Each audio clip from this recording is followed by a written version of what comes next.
Okay, hello. We are here today for the latest in our series of chats with basically traders and people from the TVR world. And here today we're with Mark from Amore, who's relatively a newcomer to the block. I think a couple of years. So, hello, Mark. Hi, how you doing? Yeah, not too bad, not too bad. It's a long trip up here. Just come from the Big Bad Wedge Fest, but it's still. I'm glad you missed the rain. Hope the guys had a great time. Yeah, no, it's very good, very good. So we're just out here in the middle of nowhere. Come down to Mark's site here for a personal invitation to come down and have a chat and a walk around.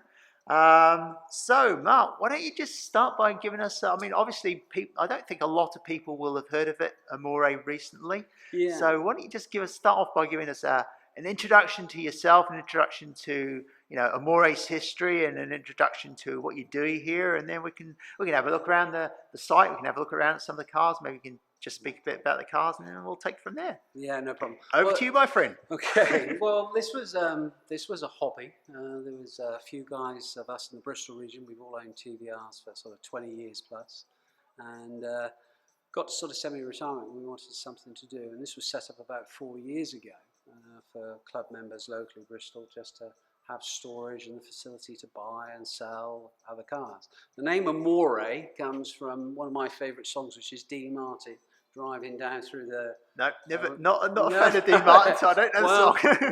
when Dean Martin comes on and that's being played, and you're driving down into Lake Garda or something like that after doing all the Italian Alps, it's pretty spectacular. So Amore, it's just the love of the cars, and it's the love of the TVRs really. As I say, many people heard me say I did a proper job before this. This is just fun, and we set this up purely for fun. But it was to try to address a number of challenges that people were facing in the market, which was there was lots of people that wanted to get into TVRs, but they were terrified of them. They're terrified of all the history and the stories and the breakdowns, without actually realising that there's a lot of us in the club that have had cars for many, many years. And yes, you've got to be prepared to tinker and get your hands dirty. Well, that's the same with any car, mate. It is very much so. Definitely a handmade car. But also, there's a lot of cars out there that have had loads of work on them and been done. So what we do here is predominantly our main model is that we help club members sell their cars when they're ready to sell them. So people can come in, their cars are pre-inspected by an independent mechanic. We don't actually employ anybody here. It's just me in the business. But we have a club mechanic who's looked after Bristol Region's cars for the last sort of 17 years. He comes in, he carries out a pre-inspection of the vehicle, and if he feels it's a vehicle that's safe enough for us to sell and warranty, we'll agree to sell it for the club member. The transaction works in a really, really simple way, in that if somebody then wants to buy the car, what we do is we purchase the car from the seller. So the buyer technically is buying from trade. The seller effectively is getting rid of all the hassle and the tyre kickers and problems that you can get in selling your car privately. And we thought it would be a 2-day-a-week job, and we've been at it 4 years now, and we're absolutely flat out. In fact, we're trying to sort of slow it down a little bit. There's close to 400 cars that have gone through here in the last 4 years, which is a lot of vehicles. And you're not exactly empty on no vehicles here at the moment, are you? I mean, we'll have a look around in a sec, but you've certainly got a nice collection of vehicles here. Yeah, and we've got all sort of ranges. I think people with TVRs, one of the most common questions is why can you see a car advertised at one price, and why can another one, different spec, be the same price? And it's different, and it's all down to, as you know, in the club, it's down to what's been done to them. And most of the cars are club cars, so we've all sort of been through it and done a lot of the little jobs to it to sort them out. So it's pretty good from that point of view, And yeah, it's just great fun. For me, it's the personal pleasure. I'm sure there'll be a few people that will watch this that have bought cars from us in the past, and they've done exactly what we said, which is join the club, go on trips, do the weekends away, attend the Wedge Fest, do all the tours and the car club things. Because for me, for the 20 years before I sort of got into this, You know, that was my R&R and de-stress time, you know, from work which we were talking about earlier, you know, coming back from our similar backgrounds. Yes, we're both IT people. Yeah, so Crimes for life. which is great fun, but it's pretty intense, you know, and there's no such thing as sort of being half in, half out. You're either all in. Yeah. And of course that's you get behind the wheel of a TVR, and first thing you just switch your head off. It's great R&R and have a lot of fun. So yeah, for me it's about the pleasure of trying to get new members into the club, and get them to tour around and join us on. Because you're also an RO as well. Yeah, by default. By default, we had a... Not by choice, but no, by not force. by choice, but, you know, I've got to give a big shout out to the previous ROs of the Bristol region, Sharon and Sarah. You know, those guys were fantastic. And they were the people that really got me into the TVRs. You know, I went on a European tour, one of the first tours my wife and I did about 3 or 4 years after ownership of the car. And we went to the Alps. And, you know, Sharon organised this with Racing Green with Darren and Graham. Not Racing, it was Racing Green, Darren and Graham from Driving Adventures. And Racing Green were the supporting guys for us. And we had such a hoot. So you'll see photos on Facebook of, you know, when you drive into Andermatt, which is, if you've ever been there, it's absolutely beautiful. You've got all these gorgeous Swiss houses with people looking out the windows. When you drive into Andermatt, rumbling through a pretty quiet village like that, you've got a bunch of nuns sat in your car, and everybody looks out the window to see what the hell the noise is, and it's the TVRs and all these nuns get out singing bloody stuff. It was great fun. So yeah, we did so many things. We had an absolute hoot, and that for me was what it's about, as well as, you know, scaring ourselves half to death driving up and down the mountain roads as we did. So, Yep. yeah. So yeah, it's for me, it's about trying to get people into the club, trying to get them to enjoy the pleasure of a TVR, but also get involved in some of the activities and the events. And you know, you meet so many different characters in here. It's been great fun. Yes, I must admit, I belong to quite a few clubs, but the TVR club is definitely one of the more sociable clubs, and they're definitely full of people that will range from normal to not quite normal, but they're all very, very sociable. We've got one guy. I may leave this in, I may not leave this in, but had a couple of guys in my region who I would say were definitely on the, shall we say, the other end rather than the other end. I'll leave you to work out which end is which, but yeah, definitely full of characters. Definitely full of characters. There is everybody. There's lots of different characters in the club, but you know, for me, it's when I get a text message and it's from someone and they just text you and just said, "Wow, what a great afternoon we've had! You know, absolutely love this car." You know, people don't realise the adulation that you get. All the club members, guys, will know this with a TVR. I mean, when you pull in a garage, I can remember years ago we pulled into a garage. My wife went, "That man's looking at me," and he came over and he said, "I'm so sorry, I'm just waiting for you to start the car." You know, you don't get the sort of say. You get a completely different engagement with TVRs than you get with Ferraris and Porsches and other machines like that. You know, I think is it because it's a car that's accessible, I think, to everybody. At the moment it is, mind you, you know, where we're going with the future. Who knows? Who says, who can say what's going to happen? You know, for me, I think there's just no doubt they're going to be the collector's cars of the future. I mean, they're certainly the most eclectic looking cars, I think would be the right word for it. I mean, if you look at some Ferraris, you know, they're quite interesting to look at. Some Porsches, well, no, let's leave Porsches aside. They all look the same. I have to leave that in because my girlfriend's a big Porsche fan. Right. But I mean, some of the other, shall we say, high-end range cars, or even sort of middle-range cars, apart from the Marcos, they all pretty look either Euroboxy, or they sort of, if you're buying the looks, you're paying to buy the looks. But with TVRs, you know, you're going to get something which looks unusual. Let's be polite. It looks unusual, and it will perform as well. Yeah. It's quality for what you're getting. No, I think you're totally right. You know, it's you know, when I first bought my first Griffith all those years ago, you know, and it's been everywhere. I just bought it because of the look and the sound. It's only in the last 4 or 5 years that I've really started sort of looking into the history. And when you look into the history of you know, Trevor sending the chassis over to America and feeding Jack Griffith over there with some of the best chassis, and all of a sudden he's out there and he's banging on the door of the Cobras and competing with them, and you get films like Le Mans come out, and you suddenly go, hang on a minute, you know, TVR actually supplied chassis that were at one stage winning races against the Cobras and everything. And all that story starts to involve, I think that we forget the massive racing heritage that these cars come from, which is, it's really exciting. And, you know, the Peter Wheeler era, Smelsky era and everything else. It's just such a great story. I just don't think people realise. You also don't realise how much sort of work they did with other companies as well. I mean, because I own a Marcos and I own TVRs as well, I've looked a bit into the Marcos side, and you know, even up to about the late early 2000s, there was still a lot of interactions between the Marcos racing team and the TVR racing team. But none of that, you know, unless someone actually documents any of this stuff, which I doubt they ever will. All of that information is probably going to go bye-bye.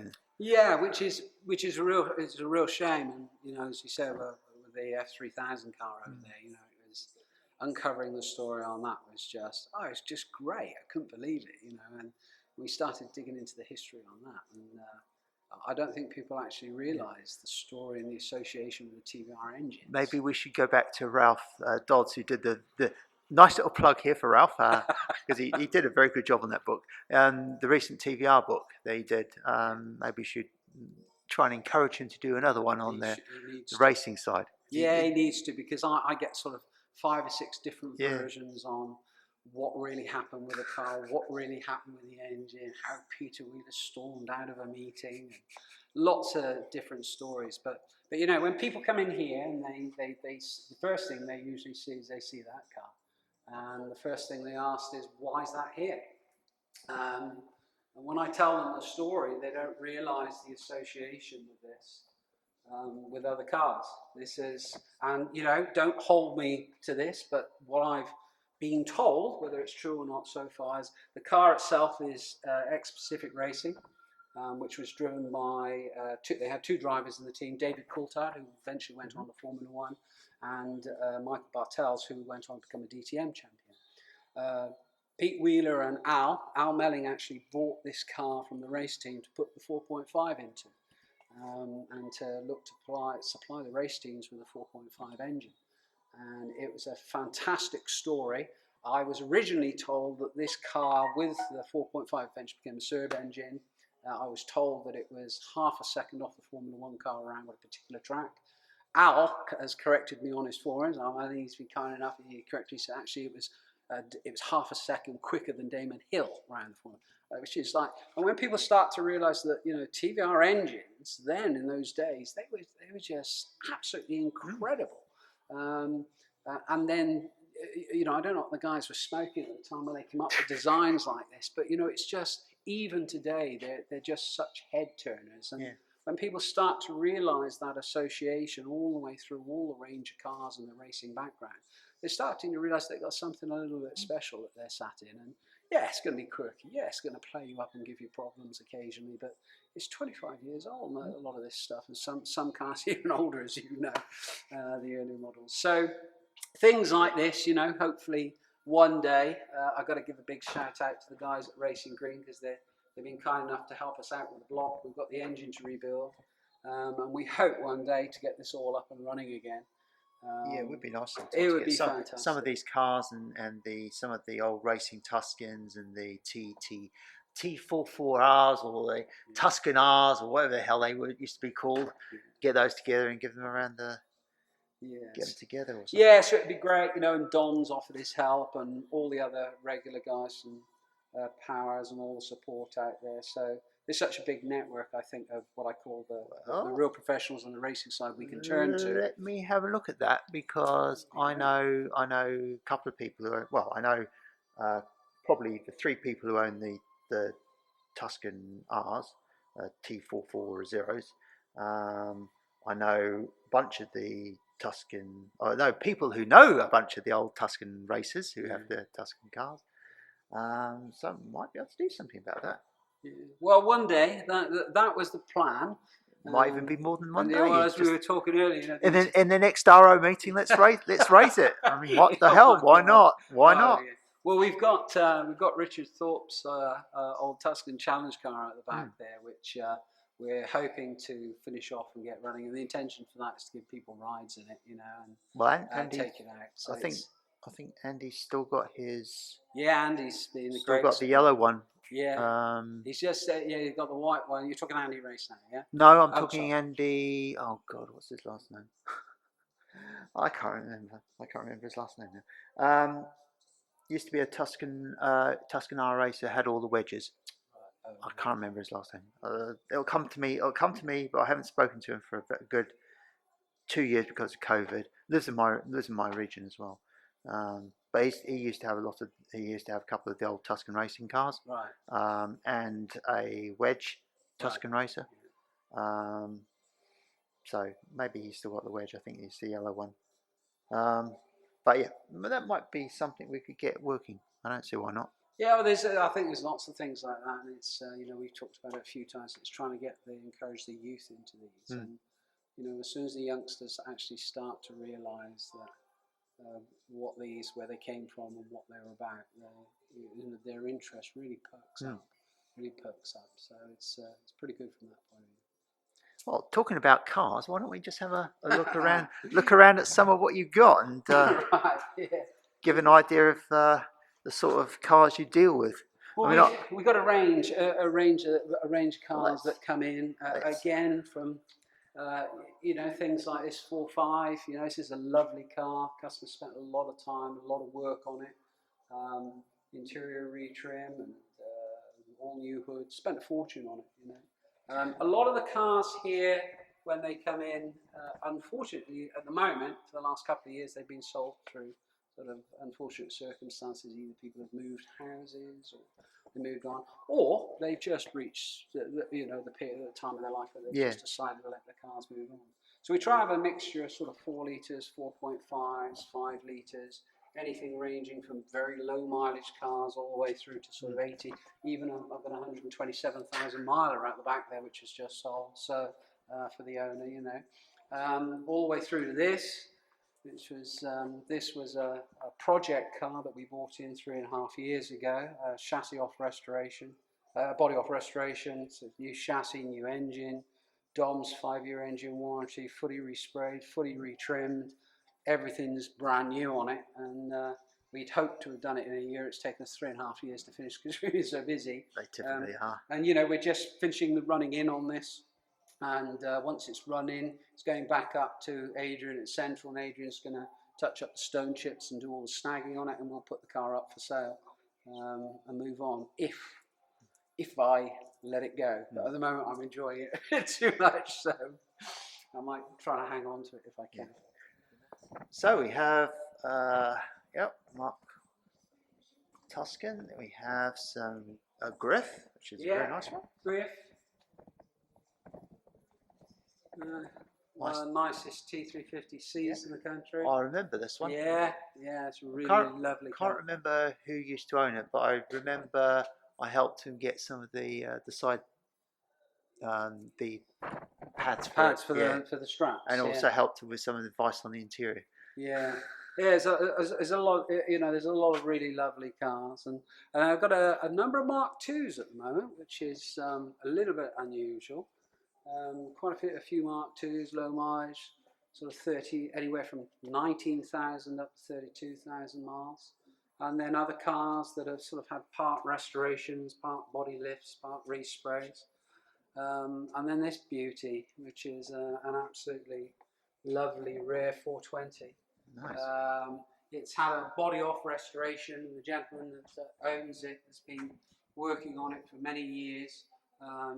It's Stuart. No, it's Stuart's. It's one of Stuart's friends. Right. Stuart's actually managing it because the gentleman's health, unfortunately, has failed. That's the only reason it's here, and it's the only reason it's not finished. His health has meant that he's been unable to finish the car, which is really, really sad because you can see all the panels are off, and it's just the final electrics and wiring up. So we've said we will do it, but we're so busy we can't get it, so we've offered it for sale as it stands. Yeah. Bit like my wedge. It's sort of, oh yes, we'll do it. We'll get to it, and then sort of years later, down the track. But yeah, so I think the only thing on this that isn't original is the paint. Sorry, that is the paint. The paint's original, but when you look and you see all the work they've done on the car. Yeah, it's beautiful, but there's things like the heat shield and bits to all finish off with it. So we're hoping that we can move it on for the current owner. And as I said, Stuart's been kind enough to manage that process for the gent because of his health. Cool. So yeah, sad story with that one, but out of the car. Well, actually, funny enough, I just had an email from someone yesterday who's come across who's a friend.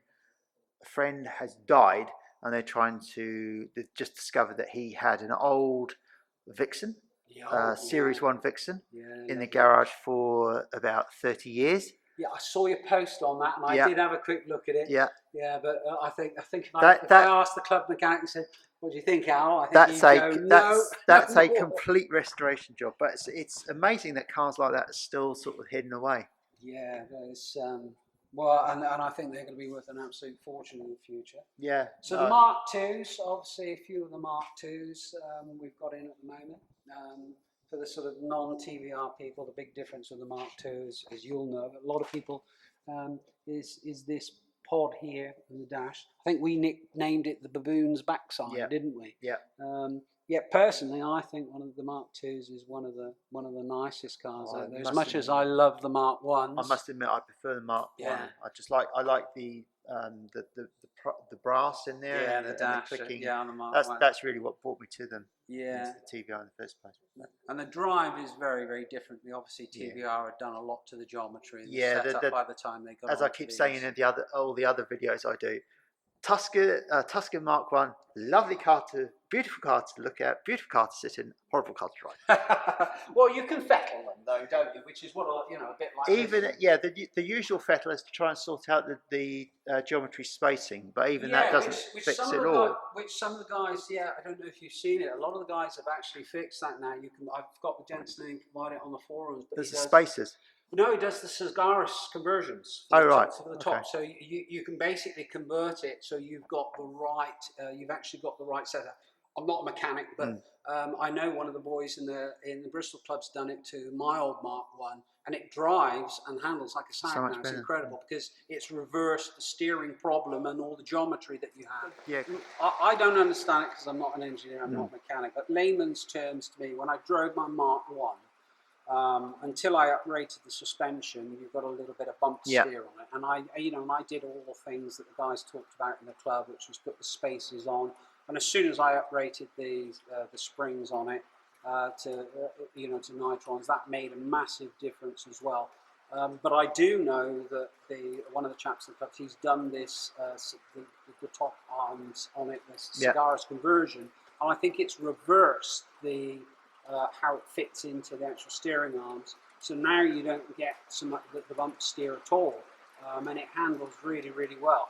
However, I would challenge that in that I own my Mark One and I love my Mark One, and then I got in the Mark II, far more stable, still thrilling and sophisticated. But the Mark One scared the living daylights out of it, and that's part of the reason I liked it. It was that. And you get it onto a smooth road, and I can remember taking it through the Alps and chasing one of the guys in the club in his 540 grip, and he was on the ragged edge, and I'm just cruising. It was just wonderful, smooth roads, and the track. So that was one of my favourites watching Jackie Stewart, wasn't it? Captain Slow on a YouTube tip, taking him around the track, trying to get his times down. So just shows, again, what a car to choose. Tuscan. The reason why I sort of didn't really get along with it was because the problems with the geometry and the spaces, but two, because of the steering. It was just too sharp, especially where I live. It's all very narrow country lanes. It's sort of like not so potholy as it used to be, but it's narrow country lanes, sort of blind turns everywhere, and you always if you do a little jerk on it, it was like off we go. So no, I know exactly what you mean. So a few Tuscans. Rare Tuscan S. This is a really nice car. Particularly like this one.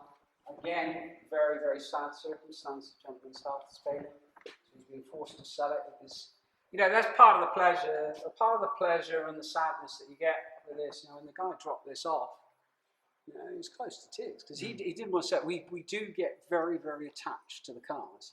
You do fall in love with them with all their quirks and all their issues.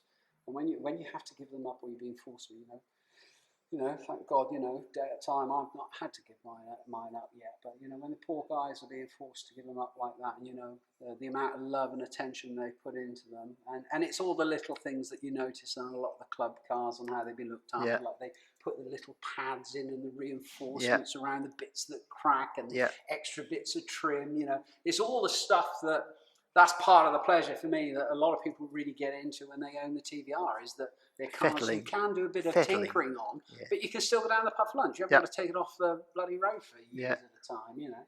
Mind you, some of the guys aren't doing that now. They're fully restored, aren't they? Yeah, mention no names. No, that's fine. No, I haven't been restoring. I haven't been sort of fiddling my cigars for over 9 years, and it's not been on the road for over 7 years. No, that's not me at all. So. Yeah, no, I drive mine. I use them quite regularly. We do a lot of events. You know, we did a charity event just a couple of weekends ago. We were invited to display, and you know, this business only was founded out of a friend of mine passed away with pancreatic cancer, and this was his workshop barns, and we wouldn't be here if it wasn't for him. So we support that cancer charity, and we take the cars along.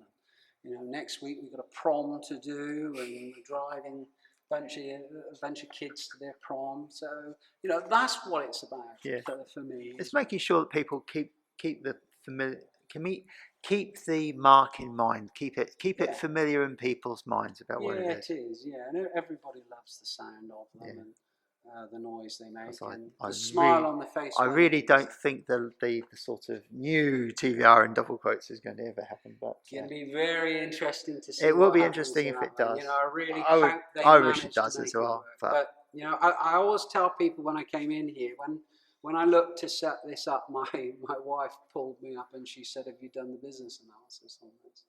Have you done a strategic risk analysis? If you're going to be sticking a bit of your pot into this and buying cars and selling cars." And the analysis came out real simple. In summary, in terms, if TVR and Les and his buddies managed to pull this off, all these cars in here are going to rocket in value. If they crash and burn and they don't make it, all these cars in here are going to rocket in value. So it's a win-win for any TVR owner, I think. There's a lot of cars that are grossly undervalued, and you know, when you start to realise, and the stories I hear, you know, about the cars being the most powerful naturally aspirated engine in the world ever made, you know, hang on a minute, and then you look at their racing background, all the and you look at some of the designers as well. I mean, some of the designers they work for TVR and they work for quite a few other companies as well. So and you know, and I can't think of many other marques that have got all the support out there that these have got right across the country. All the you know, what I call the service centres, because we're not open to the public for servicing or anything like that. Only club members' cars, but you know, all the guys across the country. You know, and I like Warren and all the other guys. And Woody and 101 and Paul and Heath, and it goes on, Steve Selby, all those, got too many to mention now. And when you realise the infrastructure and support that's out there, you know, you can have a lot of fun in these cars and have a piece of them. But, you know, it's not a BMW. No. It never will be, and we don't want it to ever be. So don't buy one and try to make it like one, you know. Buy it because it's a TV. Yeah, well, I mean, I must admit, I do like cars that are different, but I also like cars that are drivable. That's one of the reasons why I have a love-hate relationship with my Cigaris. I love to look at it, I love to play with it, but I don't really like to drive it a lot because the gearbox is one of those, you know, I've never really got into the ball Warner gearbox. It's just too agricultural for me. It's personal choice. It's personal choice, but you know, I think those I did a supercar day years ago with Driving Adventures and that and the guys, and we took out Ferrari 430, Lamborghini Gallardo, and an Aston Martin. And we went and drove the Welsh Triangle. We all did 50 miles each in all the cars. We got on all the different cars, and the Lamborghini made a fantastic noise, you know, as soon as you hit the rev limiter. But inside it was basically a Volkswagen. Yeah, couldn't believe it. Then we got in the Aston Martin, lovely car, superbly made, wonderful handling. You know, you can't question it. Glorified Mercedes for me, just personal choice. I'm sorry. And the Ferrari was the only one that I got into and drove that made me go, oh, that's a bit scary. And then I got back in my griff at the end of that day, and I drove home, and I thought, how do you justify an extra 100 grand? It just doesn't make sense, you know, because the big 5 litre griff for me, and I got in that, put my foot down on that, and that was the one that made my heart beat. So it's personal choice. I can understand that, because I've had a few Astons in my time. I've had the DB9, and I've had the the one that DBS that came after the DB9. And they've got I've got a V12 Vantive as well. That's the only one I have that I still own. But I don't use that a lot either. It's just a car that's nice to look at, but it's not. It's okay to drive, but it's not as nice as some of the Mercedes to drive. It's difficult, isn't it? Yeah. But you know, and again. But again, personal choice, as it you is say. personal choice. But for me, it's about trying to drive them as much as you possibly can. The more you drive them, the better they seem to be. Well, it's funny because the headlight conversion on it. Yeah, I've seen that on quite a few. So I've always liked the sort of it's the Cerbera type headlight conversion. But yeah, no, what was I saying? Yes, I've always liked the Marcos Mantis driving, the car for driving. It's a brilliant car. It's an odd car to look at. You know, I like it because I like cigars. If I like a cigars, I probably like the Mantis anyway. But it's just so much easier to drive than the cigars. I just don't know. It just seems to be so much more. Oh, yeah, it's one of those cars you get much more. Controversial here. Yeah. Okay, so one of the first cigars that we drove, we went and picked up from a lovely guy called Tony Jupp. We drove it back down to here, and we also brought his Tuscan down to sell. And the Cigaris all the way down the motorway had people pulling up alongside, taking photographs, etc., etc. And I got out of the Cigaris, and I actually thought it was lovely to drive in comparison to the Tuscans and the Griffs and everything else. But if anything, I thought it was a little bit tame. Okay. Because it's so planted, it handles so well. You need a proper engine in it. Get one of Dom's 4.5s. That makes all the difference, mate. Well, yeah, but we're obviously. I'm talking about just sort of regular driving, and also when we pick the cars up, we don't drive them like they're our own. So we drive them very carefully. But and I drove that back, and I sort of stepped away from it. But I've actually now got my own Cigaris, and I love the Cigaris. Why? Because it is a little bit more refined, and I'm getting older, and I'm slowing up. So, but thrills-wise, you know, as soon as I took that car out, then we've been out on some of our breakfast drives that we do here, and we throw the cars around. We drive them spiritedly, but we try to do it safely. You know, then it was just seventh heaven. Yeah. So I'm a lover of them. Yes. So. Just a little add-on. The TVR Club, of course, always drives very, very safely whenever the members go out. And they always obey the law, and they'll always very good and polite people. Absolutely. Whenever we drive our cars. Absolutely. Yes.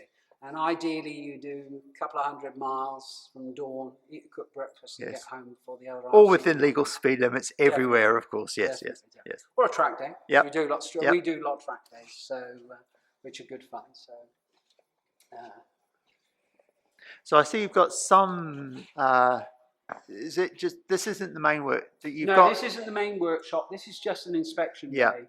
Typically, we use this. So Amore, we're a closed club. We've got just over 250 local members here. But the guys have access to the ramps, and it means that they can rent the ramps. They can come in, and we can carry out inspections on a car because we're a club. We run as a private club. We've got further workshops out the back, which Al Shortman comes in 4 days a week. And he works on all cars, and he does all of the prep. So it's little things like, you know, this particular car, you know, this is just sold, but we'll have a list of works that we've got to carry out on the vehicle before it will go out. So it's got picked up on the inspection. None of it's safety related, but the reason we don't do the work straight away is sometimes we get people coming and they say, my brother's a mechanic, my uncle's got a paint shop. Basically, if they want to do it themselves, they can. Yeah, so you know, it's not your typical sort of showroomed prep cars. We just show them exactly they are. Try to identify and list out everything. So we use this area for the inspections predominantly and just checking, and also for playing on our own cars. And then out the back is we've got 3 extra ramps out the back there, which the guys come in and they do all the major works and preps out there. You know. Cool. We've got a small storage area just around the corner here as well. Excuse the flashing light. Look at that. Halicon blue, yes. Nice, yeah, the same colour combination as on my old TVR Tuscan. Always love that paint. It is, yeah. It's a nice. really, really nice paint colour combination. Anyway, yes, USA. Yeah, no, I was just saying, so we just have a small storage facility. A few of the cars are out at the moment, so they've all gone up to Thrills on the Hills. They're having a good time by the sound of it. Yeah, I saw some videos from that. Yeah, nice. You missed the weather, which is brilliant. Which is unusual in that part of the. Whenever I go up to Derbyshire area, it always chucks it down with rain. Yeah, so we got a couple of unusual cars when we first started storage. These have been here years. So the NXX comes in and out occasionally, and we've got a Cosworth in the corner. That's a 25M. Oh right, so gentleman in Turkey owns that, right. But he had to get it out of the country, and it's been here for years. So hopefully one day he's going to be ready to restore it. And a couple of other guys have got Lotuses. Yeah, so I must admit, I thought it was a Vixen when I first saw it. No, I wish it was. Oh yeah. Well, I've got a Vixen, but it's not a Vixen you could actually call the Vixen now. Yeah, It's chop down the middle job, chop down the in job, widen it, put it in an LS5 into it. Oh my god. And yes, not road legal, but yeah. it does. Well, theoretically, it will move quite happily when you actually take it somewhere to drive it. But I must admit, I haven't really done much with it the last couple of years. Flashing lights there driving, that's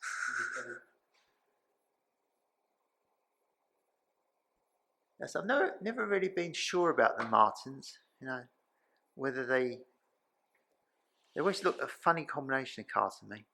I think they're lovely. I think they're, again, just the styling on them, I think it's sort of somewhere halfway between the sort of Vixen and the DS. And again, personal preference. I would prefer either one or the other, not sort of both. But I'd like them all. If I could, I'd have them all. That's the trouble.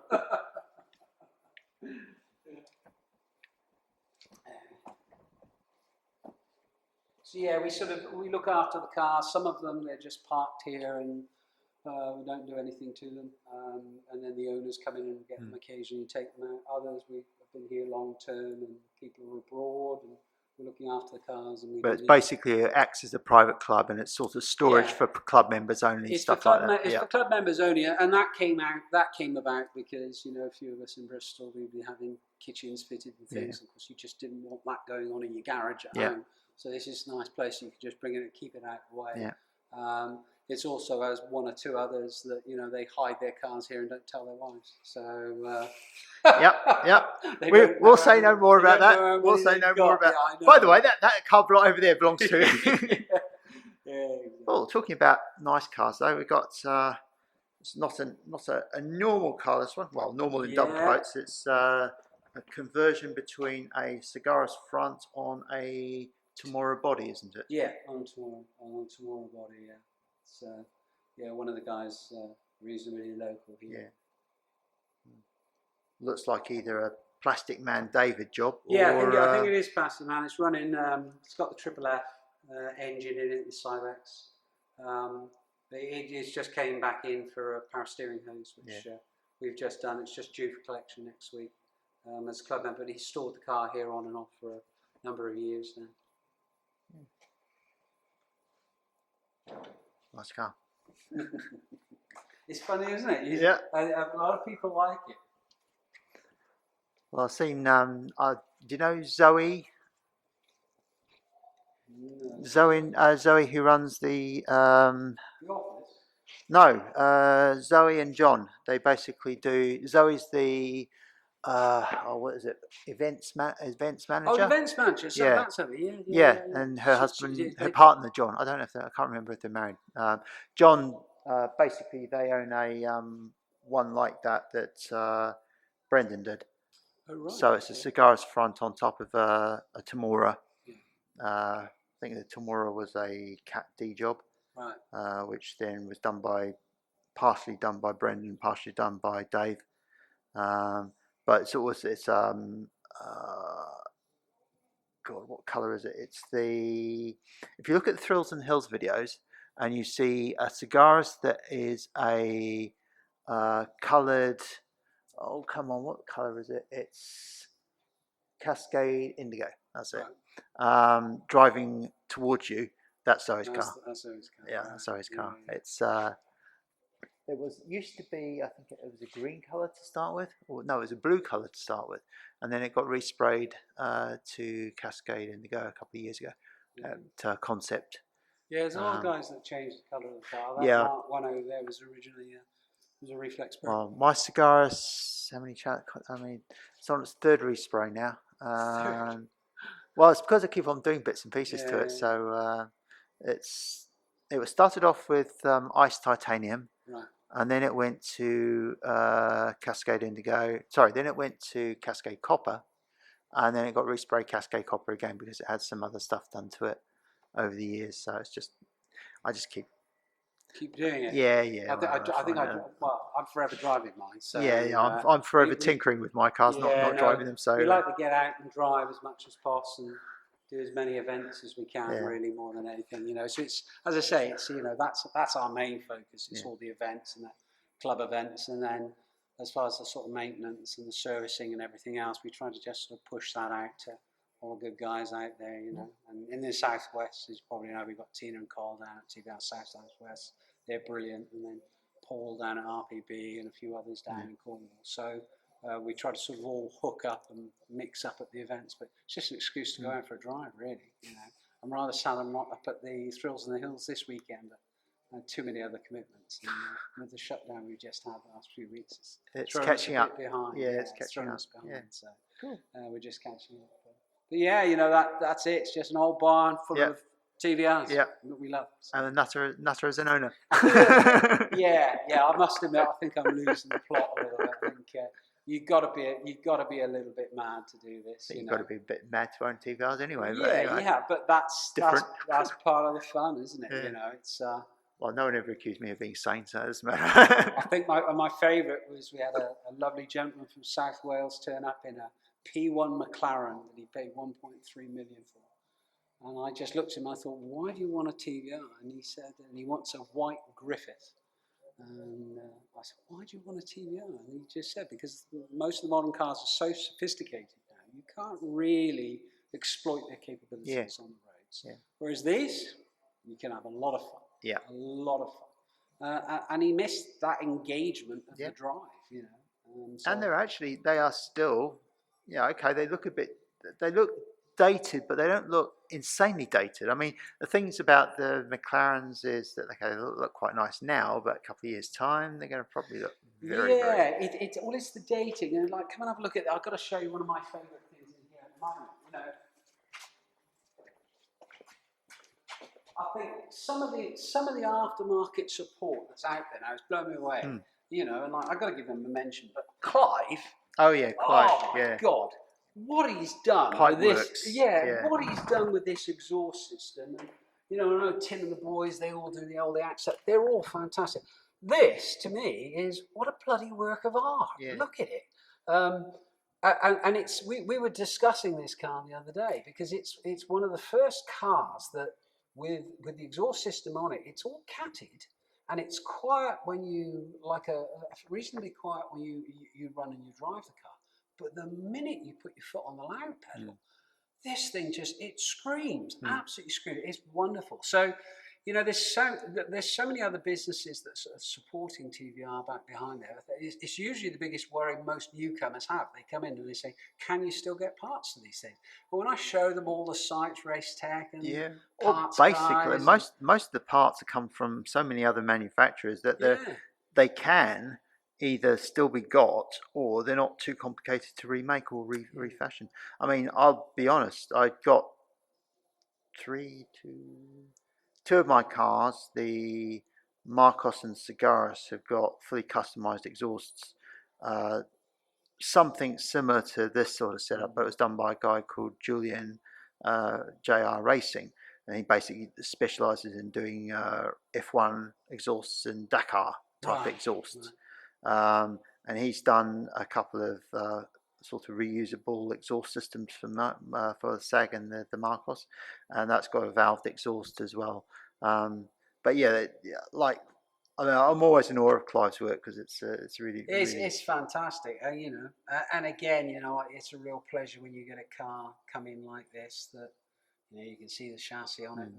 The guy, he's just loved this car to death and completely rebuilt it. So this is better than most bloody new cars, you know, sort of state of mind Murphy underneath, you know, compared to this, Christ.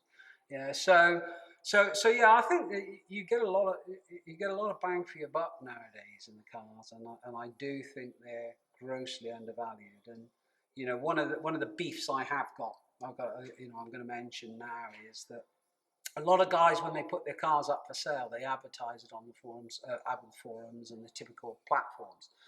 And just because they don't get a phone call or make a sale within a week, they then start dropping the price. You know, and that's the worst thing you could do, because this isn't about pricing. These cars are grossly undervalued. This is about just finding the right person at the right time, and that's all it is. And you know, it's getting the spread of all the different advertisers and the words out there, which is why the club is so good for word of mouth. Yeah, you know? And of course the other problem is, as soon as you start putting it on the forums, everyone, as we were talking about earlier, you know, oh, that's too high. Why is it that high? And everyone likes to talk the cars down. 80% of the cars that we've resold for guys in the club here have gone to people that have never owned TVRs before.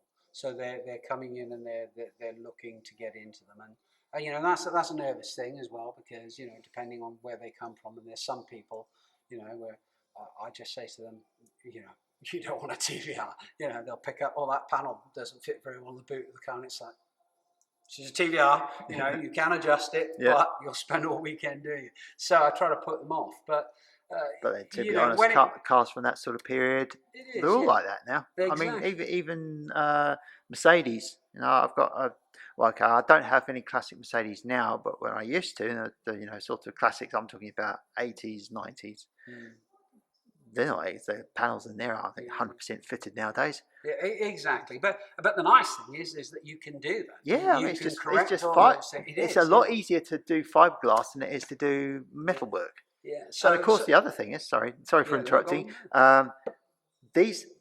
You'd be surprised how much impact these cars can take, and you can walk away from it. I mean, I would be more happier and feel safer in a TVR, apart from the sort of driving experience on some of them. But if someone hits you on one of these, you get a lot better chance of walking out than if someone hits you in something like a Eurobox. We're back to the racing, and the chassis building, and you know, it's as I say, you know, I'm not an engineer, I'm not a mechanic, but you know, they're pretty fantastic from that point of view. So they're very safe cars. So it's you know, cars like this, you know, when they come up, and you know, we've exported cars all over the world, to Japan, to Australia, New Zealand, America. Most of them, I might point out, have gone to Brits who are living out there, which is great. Well, actually, it's funny because there's a huge amount of Japanese people who love TVRs as well. I mean, I've got quite a few friends in Japan, and let's say they like their cars. Yeah, they do, don't they? And they like the British cars, and they like the older British cars. So you know, I suppose the message to the guys that are selling is, you know, always have a go at selling privately first, because you know, that's your best route. But if you're unsuccessful, don't lose hope, you know, because sometimes you've got to have the car, you've got to get it in the right place at the right time. And you know, I always tell people the story. We had 2 red wedges here once, and they sat here for nearly 9 months. And I called both the owners and said to them, "You've got to come and pick your cars up. They're not sold." They were coming in on the Friday and the Saturday to collect, and on the Thursday and the Friday morning they both sold. And both those people, I said to them, "Where did you see the car?" They said, "Oh, just started looking." So it's just timing sometimes, you know. It's not a case of, "Oh, make it cheap." You know, that's a mistake. That's a mistake. Stick to your guns. Yeah. Or even better, don't sell it. Keep it. Put it back and tuck it away somewhere.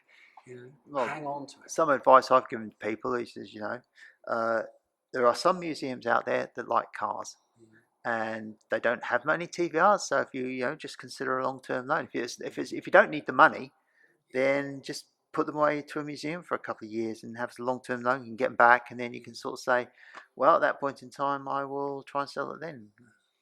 Yeah, I'd love to be able to do that, but I'm also from the school as if you've got one, you're going to drive it every week. Yeah.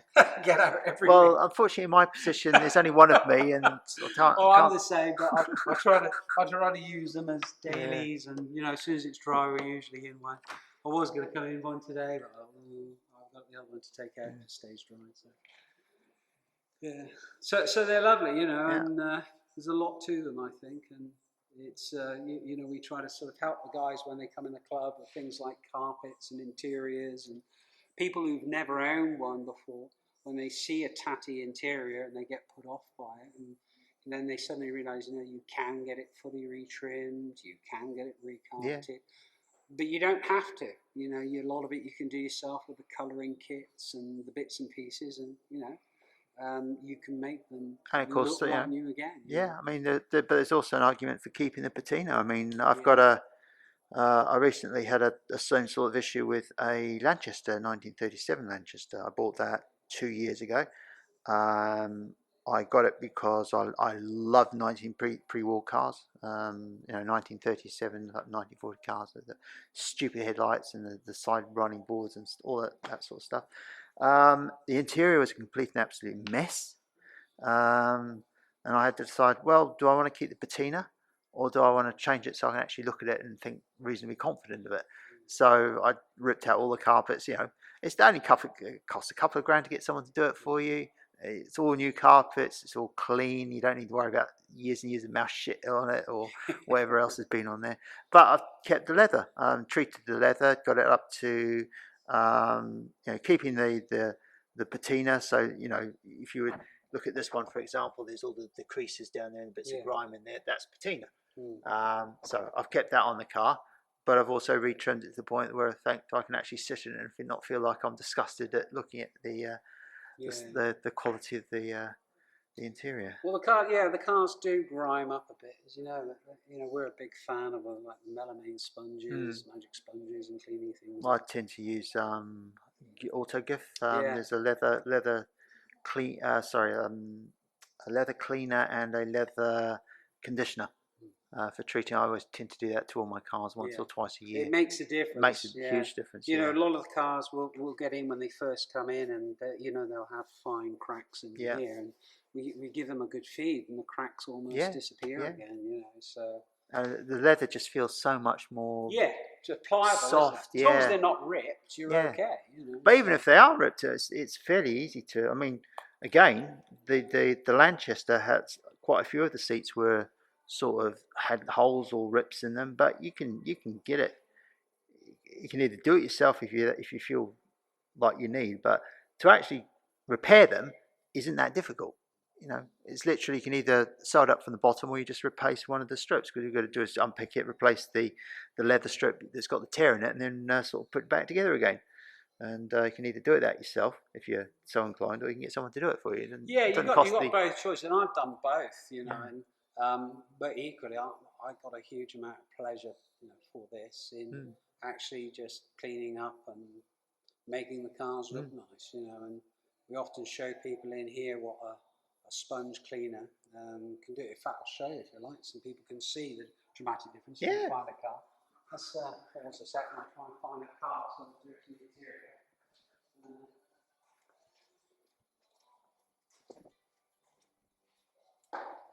See if I got a sponge. I need a dirty one now. Some good dramatic effect.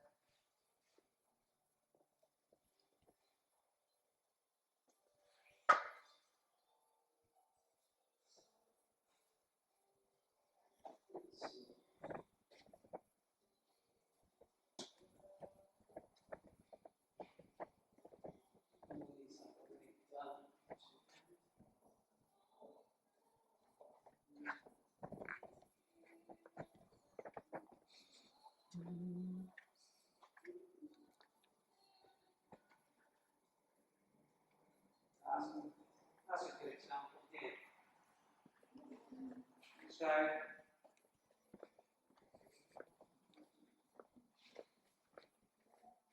you get a lot of the road film and road grime, and we just encourage people to get things like these melamine sponges you can buy, magic sponges they call them on eBay. You can see I've just done just a little section there, but just by cleaning that off and working in the sponge, you can very quickly, and you can see the dramatic difference of how it brings the original condition of the car back up again, just by using one of these. And you know, this is all sort of Sunday morning tinkering and fun if you get pleasure out of cleaning cars. You know, you can just see just by doing that, somebody when they go through this car, and we don't do this for them because that's part of the pleasure when you buy a new car. You want it fully valeted, pay somebody to do it. But most of the guys, you know, me in particular, you know, I wouldn't pay somebody to do that. I'll try to do as much of that stuff as can. Same with the paint, and you know, prepping the paint and polishing the paints up, and just doing some of the basic sort of detailing yourself. Yeah, it's amazed once you've gone through these cars how what they come up like. People are stunned, you know. Yeah, I mean, detailing is something definitely I would recommend people do, but I would. You've got to use a pro. Yeah, and it's not something I do myself because let's just say there are detailers out there that are good, and there are details out there that are butchers. Yeah, there are. Yeah, let me caveat that. I've got to caveat. When I talk about detailing, I'm talking about club detailing with a sponge and a cloth, and you bought 3-stage cleaner from Halfords, and you're out there, you spend it. I'm not talking about putting machines on it because machine polishing. Stuff like that. And that's unfortunately that's where some cars have been polished to death, and they've gone through the lacquer and they've damaged it. So you need a professional detailer to be able to do that, and there's only so many out there that carry the spectrometers to actually measure the depth of the lacquer that's left on there and tape it up properly and do it. But no, I'm just talking Sunday morning cleaning. This is club cleaning I'm talking about. We do get professional detailers in if the guys want the cars ceramic coated or you know, prepped up from that point of view. I mean, I tend to do my cars once or twice a year. Sorry, when I say do them, I mean I'm not saying cars, because you can only detail a car so often before the actual paint runs out, and then you have to respray it. But then I'll just respray it anyway. But it's stuff like that. And the other thing that you know we also try to encourage people when they're looking at the second-hand car is a lot of the carpets in the car can be faded from the sunlight, and people will want to get the carpets completely retrimmed. Well, if you can't afford that because you've just bought out there, you know, the recolouring kits are absolutely fantastic. And I do tend to, I'm of the view that a lot of the carpets, unless you spend a bit extra on redoing it now, the original carpets were way better than a lot of the modern stuff. So there's lots of things that you can do inexpensively. But even if you get the carpets, in a lot of cases, you can get the actual carpets made up, pre-made, and then just fit them yourself. Yeah, you can buy the complete kits, and you know, with the Chimeras again, you know how easy it is. Just a couple of bolts and the whole, everything lifts out the centre of the car. But you know, you've just got to remember that your best friend with a TVR is going to be WD-40 and spray glue, isn't it? So that's the way it works. So there's loads of stuff. So we try to sort of encourage that sort of stuff, and then when it comes on to dashes and buttons and alloy bits, there's guys like Lee Autobahn and Pete Essing that's been manufacturing all these great bits of kit that you can add to the car and trim the car up. Yeah, I mean, to be honest, nothing against those guys, you know, but there's lots of places that, you know, as long as you give them a pattern, and you're willing to pay the extra for them just doing a one-off, as long as you're friendly with them, then you can get the parts made up. Yeah, you can, you know, and it was like there was it's just such a shame that the guys at Round 11 went, you know, a lot of the stuff that they did. You know, fortunately you've got Anne Billiard now doing all the extensions, bits and pieces. We actually, all the guys in the Amore Club here kept asking, could we produce the alloy buttons to go on here, and the vent surrounds, and you know, we commissioned Lee to do it. Now obviously from their point of view, for those guys to do that, they've got to do it's done in CNC now. So it's not, I don't know how they did it 10, 20 years ago, but it's CNC. So there's a lot of work that goes into that. And we had to commission them to produce so many numbers. And unfortunately, we've nearly just about run out again. Yeah. So it's one of those things that you get loads of guys go, I want, and then you go, okay, here they are. And then they go, oh, I'm not quite such a rush. Yeah. You know? As I said, you know, anything can be done as long as you're willing to pay the money for Yeah, it. yeah, you know, we've just produced a load of the original, we've modified it slightly to improve it, the 11 hoods, the half hood covers for all the chimeras and the drifts. Because if you've got nice paint, you don't really, ideally don't want to cover it with a full car cover. Fantastic. Right, and what's this? Right, well, I think we've sort of covered just about everything now, so plus I want to start heading back home because it's going to be a long trip for me. I think we'll call it a day there. Thanks for coming to our secret location. Yeah. As I say, we're not on the internet. It's not where it says it is on the internet. It's appointment only. A lot of places like that these days.